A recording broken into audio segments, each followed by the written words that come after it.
What's going on, people? It's Paul here. I got another item I was going to talk about tonight. It's the Dual Audio, or dualav.com if you want to go to their website. Anyway, this is their Class D Digital Amp.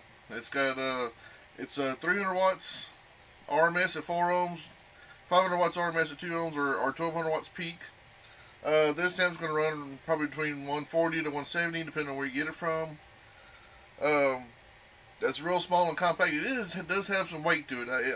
If I had the scale here, I'd put it on there, but it does feel pretty heavy for being, such a small box. Anyway, let's get it out of the box, and we'll see what's on the inside. Alright, we got, let's see, open this thing up here. The first thing I see right here on top is a compact series installation manual from Dual. And that's another nice little box. Slide it out. Nothing else in this box except some little plastic. Not sure what that's for. Alright, now pulling the lid open.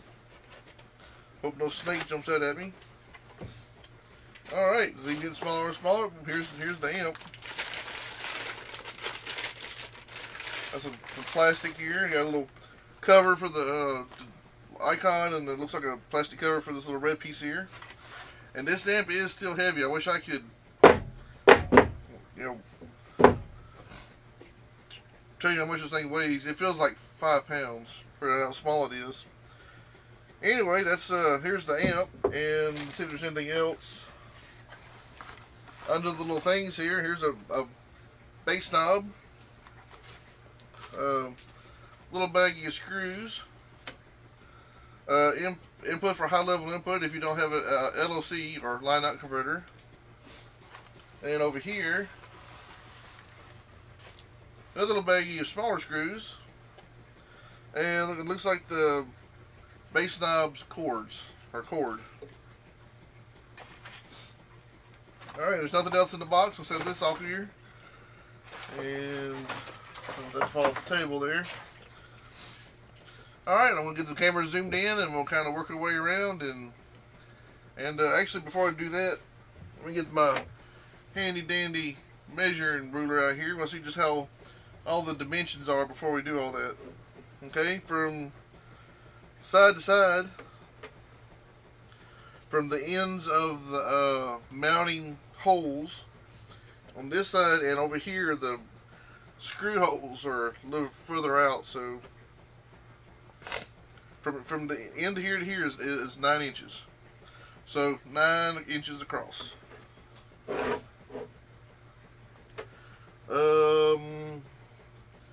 From the depth of it, from front to back, looks like 4 3/4. So 9 inches this way, and 4 1/4 this way. And for height, it's looking like, oh, my head's not in the way, 1.5 inches. So 9 by 4 3/4 by 1.5 inches, and 5 pounds.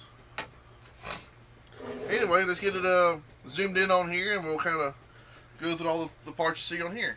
Alright, we'll go on this side right here. This is the power plug and the speaker output plug.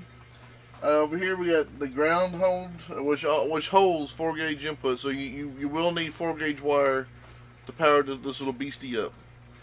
And if you put 8-gauge on it, you may ruin the amp up or burn your wires up as well. This amp does draw some current. You get ground, remote turn on, and your power turn on. And of course the remote turn on doesn't have to be 4-gauge, it can just be regular turn on wire. 2 25 amp fuses, and your positive and negative speaker output, that's where you go out to your subwoofers. Alright, let's get it turned around and centered here. There we go. This is the business end of all the of the amp here. Over here, this is where that high level input wire plug-in will go to. This is your input from the LOC or from your aftermarket radio. This is the gain. Subsonic filter, goes from 10 Hertz to 50 Hertz. Over here we got bass boost from 0 dB to 18 dB. And right here we got the low pass filter, LPF or LP, going from 35 hertz to looks like 350 hertz. And usually to start off tuning, there's different ways to do this, but usually you start off around 80 hertz on a seal box and kind of tune it the way you say, listen to it. If you're running a porta box, try to run around 40 to 50 hertz if it's in a good porta box. And this right here is where the remote bass knob would plug into. Alright, that's those two sides there. This is the back side, of course, nothing.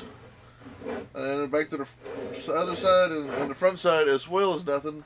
And then on the bottom, it just tells you all kinds of, let's see, where's the, all kinds of other information. Basically what you find on the box. Alright, that was the Dual DA501D. 501D 8 bass amp. It says 1200 watts max, 500 watts RMS at 2 ohms, or 300 watts RMS at 4 ohms. 1 year warranty, and like I said, and roughly between 150 and 170 bucks. You really can't go wrong with that, especially if you don't have a lot of room to stick, a pretty strong amp like this. And it do stress to use 4 gauge on this amp, because if not, you will burn amp up or cause issues of other things later on. Anyway, that's pretty much all I can talk about. Just press the like button and make a comment. This is Paul. I appreciate y'all watching. Y'all have a superb day, and please subscribe.